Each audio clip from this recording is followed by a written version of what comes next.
everyone, it's Kate, and I'm back for my regularly scheduled programming. I'm so excited to start the Facebook Lives again. And today I am interviewing Francine Miller, who is a local quilter. She has so much skill. She makes so many different kinds of quilts, but her superpower is thread painting. So these are not paintings. She thread painted these animals with a Bernette machine. Baby Bernina. A baby Bernina machine. And she is going to talk to us about how she learned how to do that and kind of show us how it's done and show us some of the great work she's done. So welcome, Francine. Thank you for having me. I'm glad to be first. Yay. Well, yeah, she's my guinea pig. We're going to have other local quilters in the future. So how long have you been thread painting on fabric? About 5 years. 5 years? Oh my gosh. I thought you were going to say like 15 years. Oh, I wish. Yeah, you are so good. So why don't you walk us through, I know you have one of your masterpieces here on the top, and then why don't you walk us through some of the techniques that you started with and how you built up to this skill level. Okay, and before we start, I want to talk about thread. Oh yeah. There's two kinds of threads. There's a company called Wawak in New York where you can get these threads. It's a polyester core wrapped in cotton, and it gives a matte finish. This is the isocord that we're all familiar with that we use for embroidery. Shiny is good for butterflies and flowers, but the matte colors are much, much better for animals. It's a very subtle difference, but when you're going big, you want to use the matte for the animal. Okay.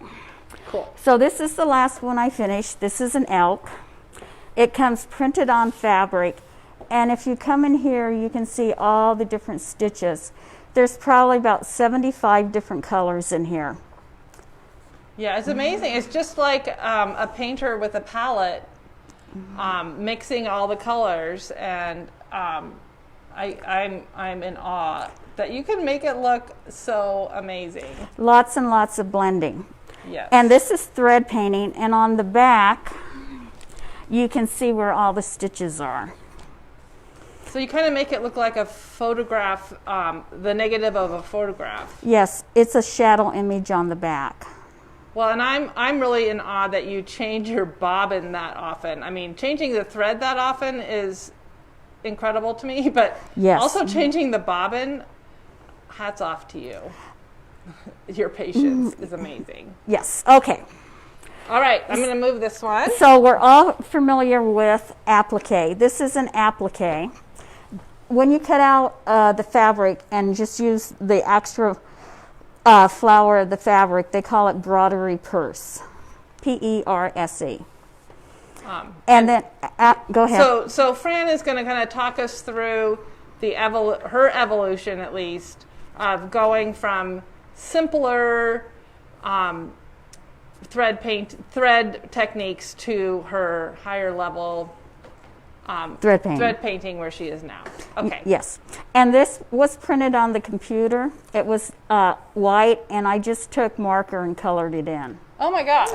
Yeah, it's really cool. And then this is the traditional applique where you fuse it on, or you can needle turn, and you have your pattern. Okay. Okay. Good with that. Next. This is different from thread painting. Let me go up here. Okay.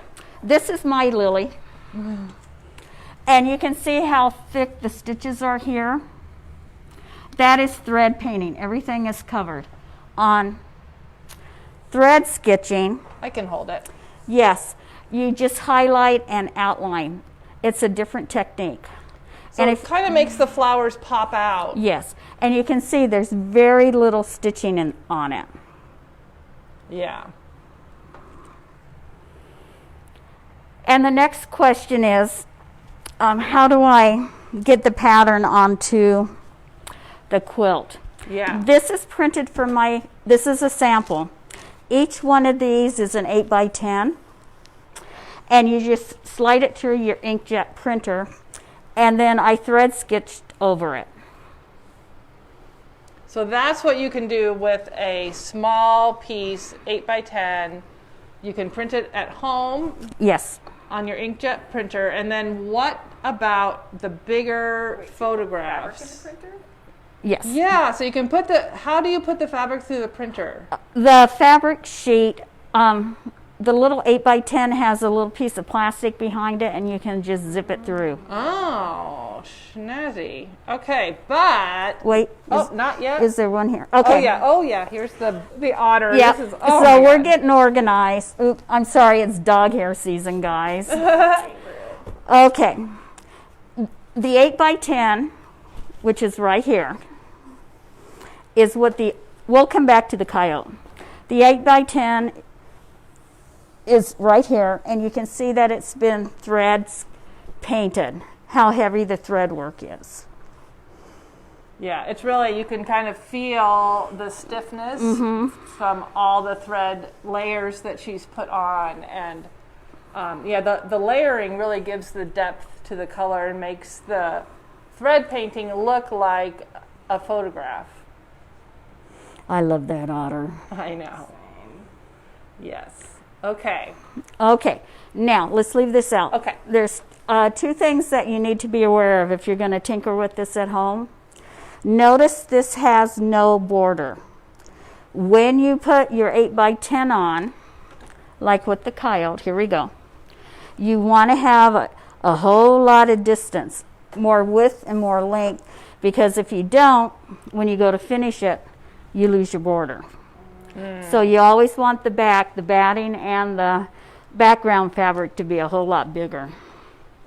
Good. Okay. All right. Okay. We're good. Now we're going to get to how it's printed. Oh yeah. So this is a bigger one that you can't print on your home computer. So where do you get this printed? There's a company in New York that is called Sano, S-A-N-O, and they get all my digital pictures, and remember, it's copyright. If it's not copyright free, they make you sign a waiver, so you want to do your own photograph. And SANO out in New York will print for you, and you can have a whole bunch of 8x10s, or you can have one big photograph, because they charge you by the yard. And it's only like $50 a yard? Yes, but I haven't That's checked with them in about 18 months because I did a whole bunch at one time. But I've got a couple left, and then I'll be going back to them to get printed. Cool. All right. So these are my own photographs. I can't wait to see this one done. So I just love how bright that blue is. Yes. Sorry, guys, upside down. Oh. Me and Kate just started talking. That's right. Oh, so this is... This is the same one. I see. Yes. Just printed bigger. Yes. In New York. This is the home printer. This is Samuel's printing. And you can see the colors are pretty true.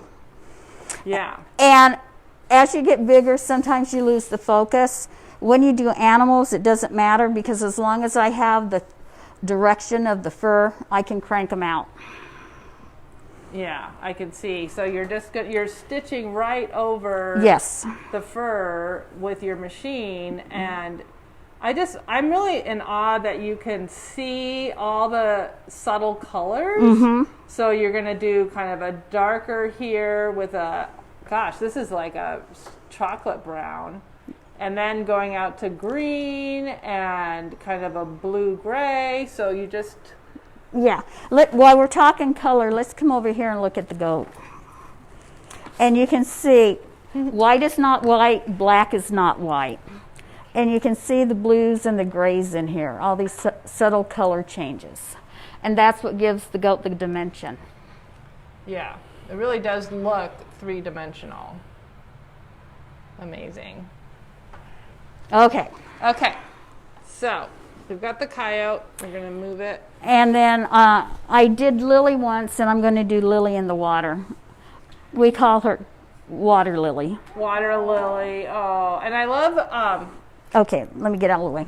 Yeah, I love how you added some dimension on this lily up here.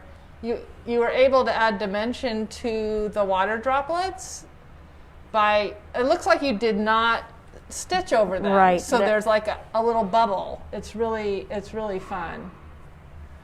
And should we talk about the layering now? yeah, so let's talk about the layering, because you have at least one extra layer in here. And why do you have this extra layer of this is really stiff canvas. It's yeah. a lightweight canvas. Uh-huh. And you can get it locally at an art studio, but our university here in Missoula carries this. Okay. FYI, we have some. Our Big Sur canvas feels a lot like Oh, you have this canvas here? Yeah. Oh, cool. Yeah, so. Oh, come to Kate's. Yeah. Confidence Stitch. She's the girl. Seriously. Okay.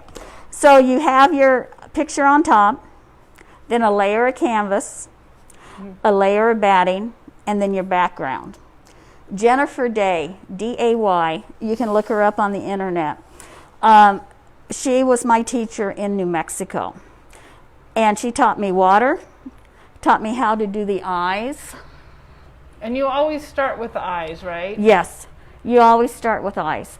Because if you skip around because you don't want to change, fabric has a life of its own and it's going to bubble, and you're going to have to do major surgery to get that bubble out. Okay, yeah, so you want to start with the eyes and then move out, even if you have to change your color.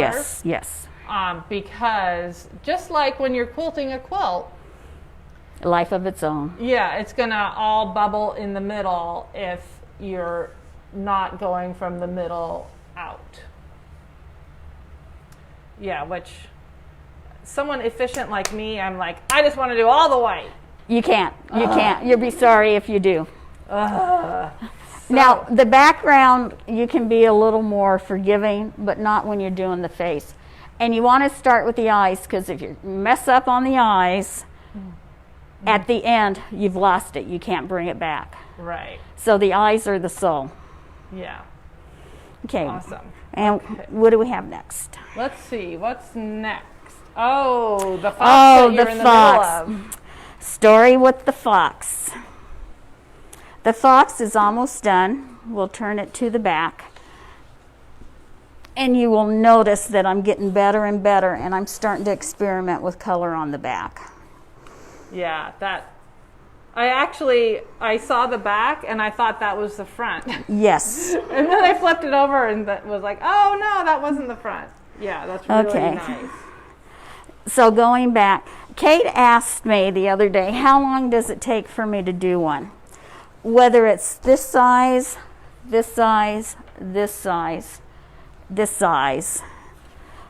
This would take me a couple days. This would take me a little less than a month. Lily, I got done in a couple weeks, but I'm not done. And the goat took me about a month because of all the different color changes and the subtle colors to get the white to blend.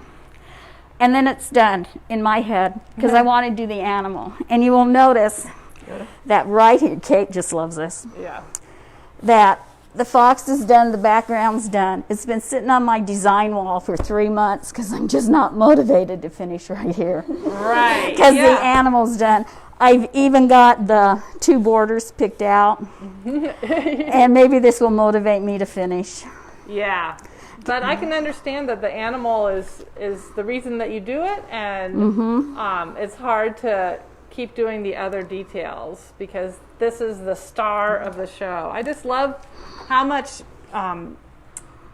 personality each of your animals has. It's really fun.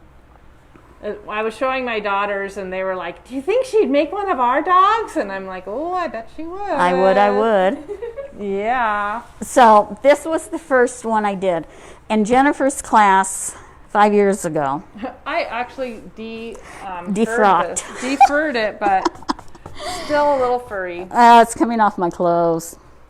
So this was the first one we did in Jennifer's class. And you can see she taught the blending. She taught how to do water. She taught reflection. And one of her secrets was not everything has to be covered. And that gives the dimension right here. Just like in the water droplets, not everything has to be covered. Right. That's really cool. And this one got into Houston. And then we'll go to the back, and you can see the back. And that's just done with pure snow white. That is so cool. Yeah. And congratulations for getting into Houston. That is so impressive. 2016, so 4 years? Yeah. Yep, 5 years I've been doing this. Wow. And these are my hand-dyed fabrics. Yeah. That you make your sleeves and the backings out of. Yes, I love to dye my own fabric. Is this ice dye? No. No, Okay. I've only learned to ice dye this year with tarts. Fun. And then Lily made it into Houston too. Oh, wow.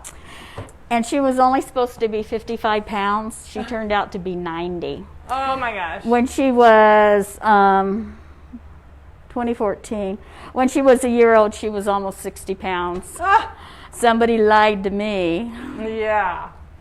my Lily. So Okay. you want to show us real quick how you do a little tiny bit of thread painting? How much time we got left? Oh, we have 5 or 10 minutes. Okay. We're doing great. So let's talk about the coyote before we start. You'll notice that I started with the eyes, and I've blended and blended. My hand doesn't belong there. Okay. Yeah. And this is printed on your home printer, and it's an inkjet printer.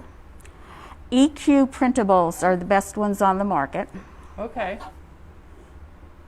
and they're pretty good to true to color.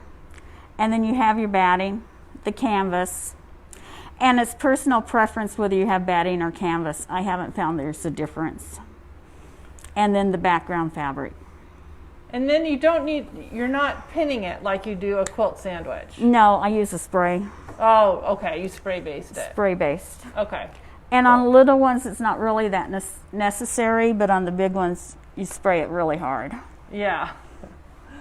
Okay. Okay, are we ready? I think we're ready.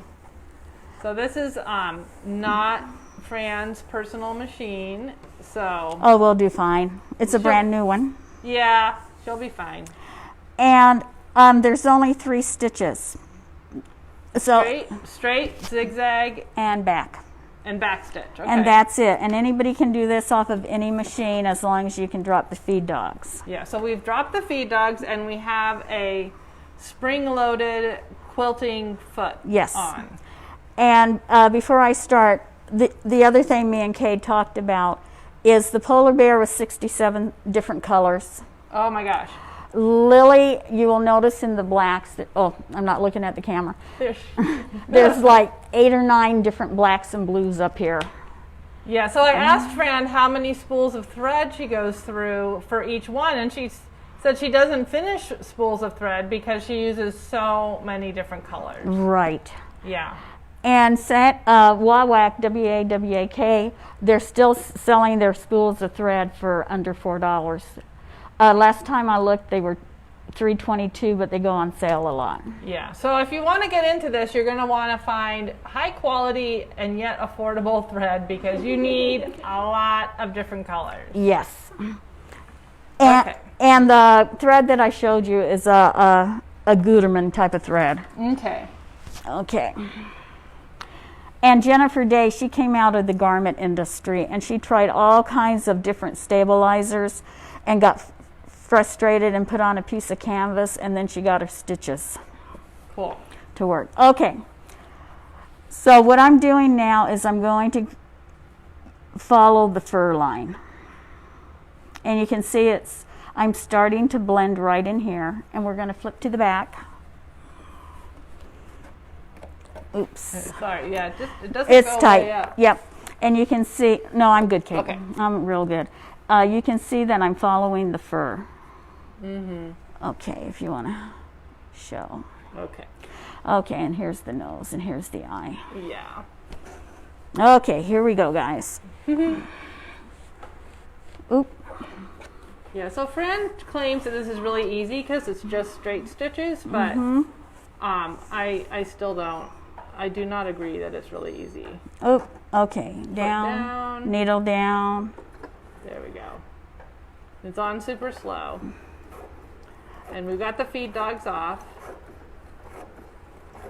And notice that I'm just putting the base color on. This thread is going to drive me crazy. I'm not used to this. Oh, here, do you want to cut? Yes. I was supposed to pull the thread up. We did that in practice, but oops, Yeah. sorry. Yeah. Yeah, me and Kate, we don't follow the rules, but we teach it that way. Exactly. Okay. And my hands are right here. I don't care about anything else except right where I'm stitching. And even though this is a very, very white section, I'm putting this dark in, so when I put the white on top, it will be like the icing on the cake. We gotta go a little bit faster. Yeah. Just, yep. Speed Okay. up. That's good. Yep. As I get more comfortable with the machine. There we go. Oh, I like this machine for beginners because it does have a speed control. yes. And I'll just keep blending. And remember, in nature, nothing is a solid straight line. Right. And I'm leaving space between because I'm going to go back with a couple of whites.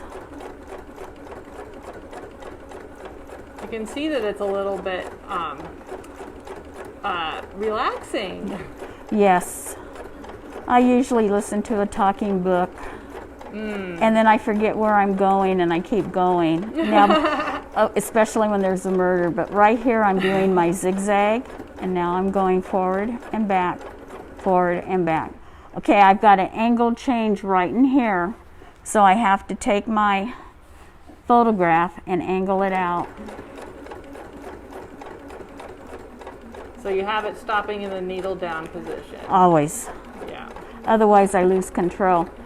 And a lot of people, variegated thread, you've got to be real organized and really slow because you never know where the color's going to change. Right. So- Yeah, I feel like you would want the control for Yes. the exact color that you're looking for. Okay, camera in here again. I'm going to blend the gray and my brown. Well, it's an off-white is what this is, even though it's reading as a brown. Yeah. And we are blending. So exciting. I know. Okay, so cut. Yeah. I'm going to go to another area and I'll do some more blending. Okay, this comes up.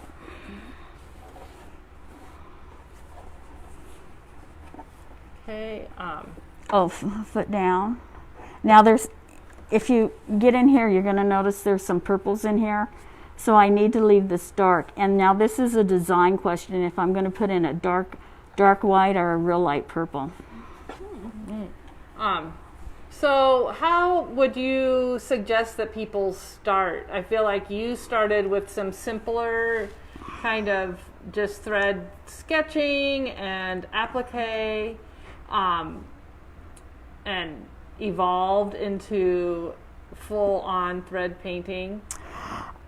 What it was is I always wanted to do an animal. As you guys can figure out, I like the animals. And the only true way to get an animal was to do the thread painting. I see. So I would start, if you're not an animal person, don't start with a human grandbaby because you won't. The face is really difficult. I have done 2 humans in my life.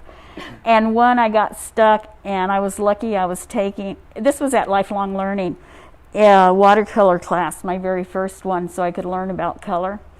And the teacher helped me do the hands. So you don't want to start with a human. So pick an animal, pick a flower, pick a motorcycle, and then just start playing with it. Yeah. Okay. All right. Okay. Real quick, let me go right in here and blend. Okay. This is the proper way you're supposed to do it. Where you drop the needle down, foot down, needle down. Here we go, we'll just cheat. Thread up, pull this up. I will be able to enter my quilts in Houston, but I will never win because I always have messy backs. Yeah, But I'm all about messy backs. And I got to do a couple stitches first. And a lot of people bury their threads. My life is too short. Yeah. Oh, I hear you. I lost that thread. Oh, well, we'll pretend it worked. Getting a little distracted. Yeah. And then notice that I go all the way into the color that's already been done. Right. So then. All the way back. Yeah. Just like layers of paint, really. Yes. If I knew how to paint. Blending, blending, blending. And Yeah. speaking of that, the more classes you take, the better you get.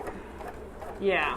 So do you find that not only the thread painting classes, but regular painting classes and color classes Yes, and quilt classes. and quilt classes? Lo- Yeah. Lots of quilt classes because you can suck the teacher's brain dry. Yeah. And everybody has different techniques that they're willing to share. Yeah.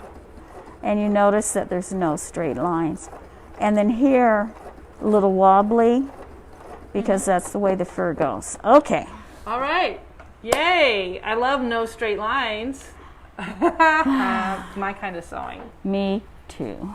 Well, thank you, Francine, for Yes. coming in. She's my guinea pig. We have another member of our Modern Quilt Guild who's going to talk to us about big stitch quilting, and another one who's going to talk about quilting with silk. So stay tuned for those. Next week, I'm going to do a kind of intro into what's coming up in the next few months on our Facebook Live channel. And I'm so happy to be back and see you guys again. And just stay safe and have fun. And I'll see you soon. Bye-bye.